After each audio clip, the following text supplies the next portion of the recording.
2521 é um draminha que segue me surpreendendo muito. Eu assisti os episódios 3 e 4 e, gente, eu tô completamente apaixonada. Eu acho que a Rido, ela vai se transformar em uma das minhas personagens femininas mais incríveis e que eu amo de paixão, uma das minhas favoritas, sem sombra de dúvidas. Olá, seriadores, tudo bom com vocês? Bem-vindos de volta para mais um vídeo. Eu sou a Jussara, esse é o canal Vida de Seriatriz e hoje eu vim compartilhar com vocês os meus momentos favoritos dos dois últimos episódios de 2521, que é um dorama que eu já indiquei pra vocês aqui no canal. Tem um vídeo com 5 motivos pra te convencer a assistir 2521 na Netflix. Vai estar linkado no card aqui em cima, você pode ir lá conferir. E no vídeo de hoje, então, eu vim compartilhar com vocês os meus momentos favoritos dos episódios 3 e 4. Se você é novo por aqui, eu espero que você goste desse vídeo. Não se esqueça de deixar o seu joinha. Se você tá curtindo o 2521, aproveita para você se inscrever no canal e aproveita para ativar o sininho de notificações, porque toda semana vai ter review dos episódios aqui. Então, mesmo que você já tenha assistido o drama, dá uma passadinha aqui no canal para você poder conferir a minha opinião a respeito da história, porque, gente, eu juro, eu preciso falar sobre ela, porque eu tô amando. Primeira coisa que eu quero pontuar aqui, que eu amei de paixão nesses dois últimos episódios. Eu tô amando muito a relação do Ijin com a Rido, obviamente, é o nosso casal protagonista. Eles possuem uma química absurda.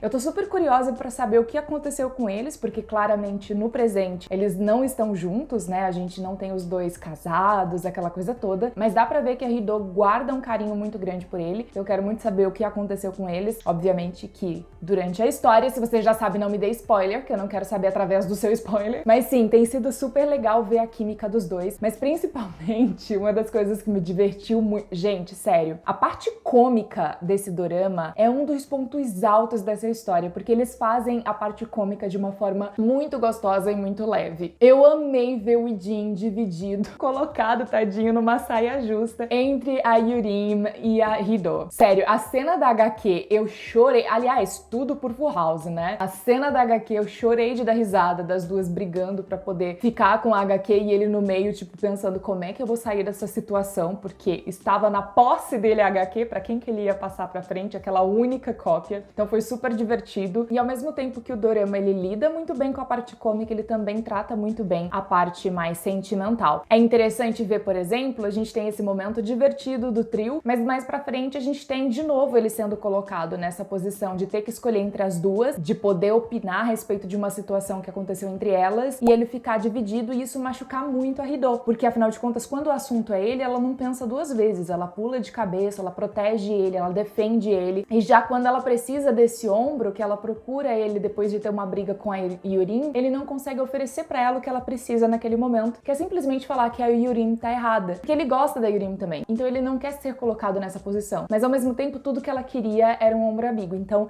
a relação do trio tá sendo muito, muito interessante mesmo. Outro ponto positivo é que eu amo quanto o Ijin, ele é um cara honesto com os próprios sentimentos e como não incomoda, mesmo que o incomode, ele não tem problemas em mostrar fragilidade pra Rido, por exemplo. E ao mesmo tempo, ele é um cara super honesto com relação às coisas. Então, foi muito engraçado ver a Yurim falando pra ele: "Você foi meu primeiro amor", e ele falando: "Garota, seu primeiro amor não fui eu, foi o meu carro esporte." Tipo, muito honesto. E eu gosto muito disso no personagem, porque ele se torna mais acessível. A partir do momento em que ele está lá, no momento de fragilidade, a Rido chega e ele aceita o colo, o ombro amigo que ela tem a oferecer, eu consigo gostar mais dele, porque ele me irritaria muito se ele ficasse afastando ela toda vez que ele tivesse com algum problema. E na verdade não, ele tem uma relação muito, muito boa com personagens femininas dentro da história. E isso eu gosto muito. Eu amo muito a nova amizade da Rido, aquela de cabelo curtinho, eu ainda não sei o nome dela. Eu gosto muito dela, eu acho que ela tá ali pra apoiar a Rido sempre que ela precisa na parte da esgrima. Ao mesmo tempo, eu gostei muito de toda a história da treta da Rido com as meninas mais velhas ali dentro do departamento de esgrima. Eu gosto da forma como a professora dela, a treinadora dela, conduz a situação. A treinadora é um ponto alto, gente, ponto altíssimo dessa história, porque ela é engraçada, ela é sarcástica, ela é irônica. Se ela fosse minha professora, eu ia ficar pistola com ela em diversos momentos, eu não vou negar isso pra vocês. Mas vendo de fora, é muito divertido. Aquela cena da Lan House que ela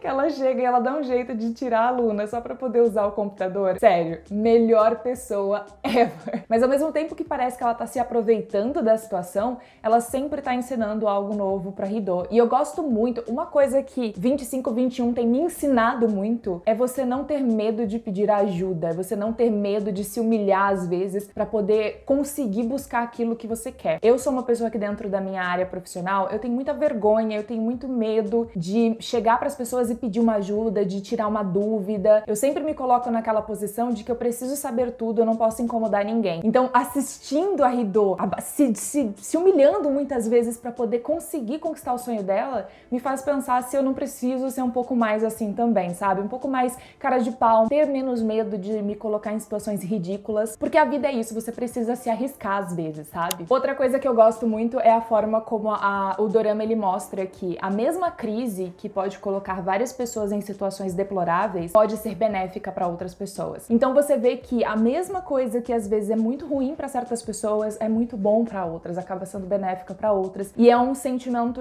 é uma dualidade de sentimentos, porque você não sabe se você pode ou não ficar feliz, porque você conquistou aquilo, mas ao mesmo tempo talvez você não teria conseguido aquela chance ainda se não tivesse acontecido algo ruim com outras pessoas. Então é um sentimento conflitante realmente, você não sabe se você pode se sentir completamente feliz por aquela conquista, mas ao mesmo tempo você está, porque é algo que você queria muito. A cena do pai do Ijin, gente, me matou de todas as formas, porque foi bonito a tentativa dela de proteger ele de um possível agiota, né? Ela faz de tudo pra proteger ele. No entanto, depois ela percebe que ela cometeu um equívoco e talvez ela tenha impedido o amigo de reencontrar o pai dele, que ele não vê já tem um certo tempo. Ela vai atrás, ela não pensa duas vezes de sair correndo em busca de tentar encontrar o pai dele. Foi uma cena super emocionante e ao mesmo tempo é bonito ver como ele compreende as coisas, sabe? Ele não foi lá reclamar com ela, culpar ela, ficar bravo com ela e pedir pra ela não se intrometer na vida dele, como normalmente a gente vê acontecendo em algumas histórias. Ele foi lá e ele falou, não, pelo amor de Deus, você não precisava fazer isso. E é super engraçado porque ele finalmente encontra o pai, é uma cena super bonita, emocionante, mas depois ele olha pra ela e fala, por que você saiu correndo até aqui? Ela fala, eu tava procurando, eu precisava procurar em algum lugar. Onde que você tava? Ele fala, eu fui pra rodoviária. Ela, cara, você é muito inteligente. Ela sempre procura a forma mais difícil de fazer as coisas e ele procura a forma mais prática. E eu passei mal de rir. Gente, eu tive que pausar o episódio pra eu poder rir. E era 3 horas da manhã, não podia rir alto. Da cena quando ela acha, porque o chinelo dela estoura. E ela fala, como é que eu vou pra casa, né? Descalço, sem chinelo. E ele fala que vai arrumar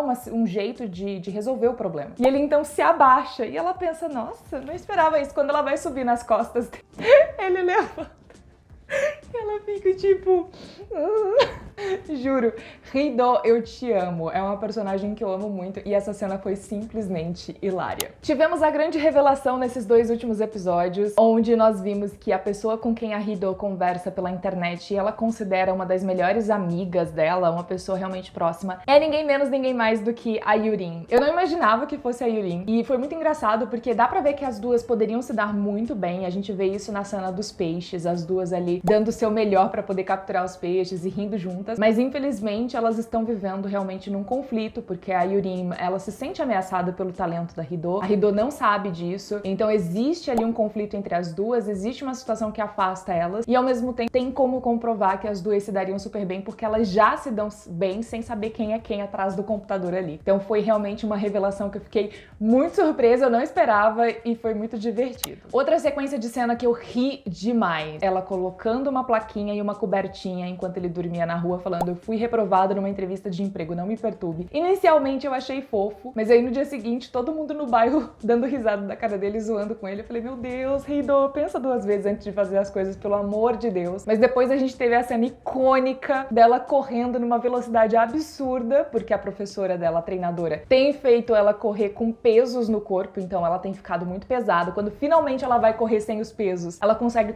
correr muito rápido, porque ela se sente mais leve. E aí os caras perseguindo ela, o cara da bicicletinha, tipo, como assim você tá correndo mais rápido que eu? Foi muito engraçado mesmo. E aí depois a gente tem as sequências de cenas mais românticas, né? Os dois dentro do carro na chuva, e principalmente a cena dos dois no final do episódio, lutando esgrima, ela ajudando ele, ensinando ele passando a perna nela, mas depois os dois conversando a respeito de como eles se enxergam, a luz apagando, e os dois perto um do outro, aquela química exalando. Gente, eles exalam química. Eu Eu li numa entrevista falando que alguns fãs coreanos da série não gostariam muito que eles tivessem um relacionamento amoroso, porque gostariam muito que desenvolvessem só a parte de amizade dos dois. Mas eu, honestamente, eu preciso, cara, de um relacionamento amoroso entre eles, porque a química dos dois é muito absurda, é muito forte. É muito gostoso realmente ver como eles se dão bem, como eles se respeitam, como eles já se gostam, mesmo tendo se conhecido há tão pouco tempo. Então sim, tem sido uma experiência extremamente agradável assistir esse dorama. Eu espero que vocês estejam se divertindo tanto quanto eu. Eu vou continuar assistindo os próximos episódios, obviamente, também pela Netflix, então não me dê spoiler. E amanhã vai sair vídeo aqui no canal da review dos 2 episódios recentes de Clima do Amor com o Song Kang. Se você também não conhece, já tem vídeo aqui no canal te apresentando a esse dorama. Eu espero que você se divirta assistindo eles e a gente se vê então no próximo vídeo. Um beijão e tchau!